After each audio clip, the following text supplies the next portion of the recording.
नमस्कार, आप देख रहे हैं सिटी तहलका और मैं संदीप शर्मा और स्वागत है आपका सिटी तहलका पर। और आपको बता दें कि कल रात 10:30 बजे के आसपास पानीपत के बलजीत नगर के रहने वाले रोहतास प्रजापति का मेरे पास फोन आता है और उनकी तरफ से बताया गया कि उनके पड़ोस में ही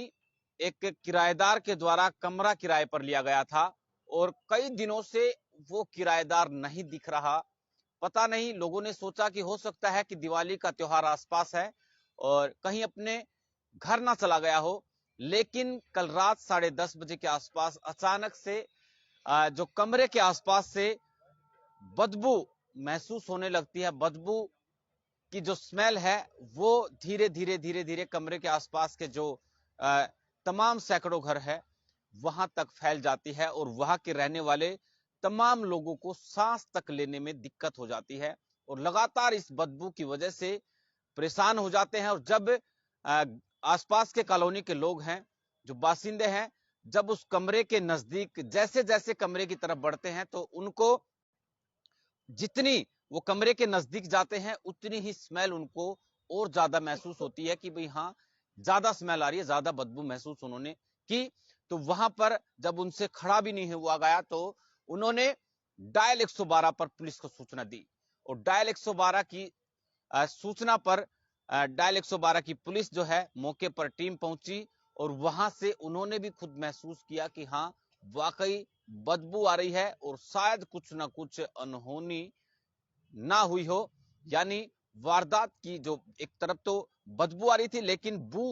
वारदात की बू जिस तरह से उनको महसूस हुई तो उन्होंने चांदनी बाग थाना पुलिस को इसकी सूचना दी और सूचना पाकर चांदनी बाग थाना पुलिस मौके पर रात को 10:30 पौने 11 बजे के आसपास बलजीत नगर में पहुंचती है और तमाम जो सैकड़ों वहां पर आसपास के लोग इकट्ठा हो चुके थे। और जब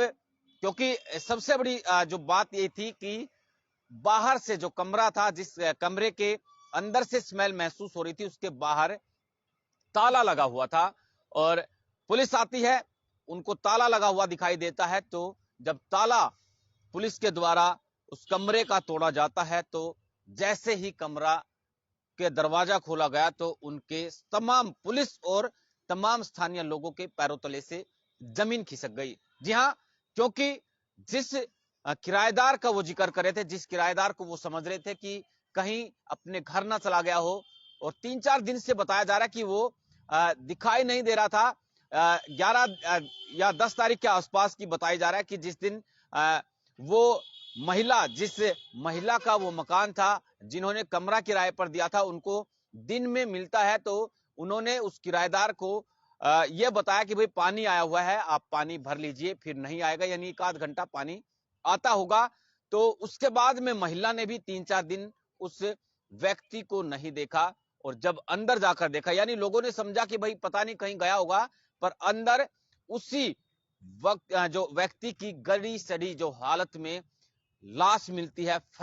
फूली हुई, फट चुकी थी अंदर से, बहुत बुरी हालात में उनका शव बरामद होता है और पुलिस के द्वारा उसके शव को कब्जे में लेकर जो तमाम वहां पर, हालांकि क्राइम की जो टीम थी, एफएसएल की जो टीम थी, वो भी मौके पर पहुंची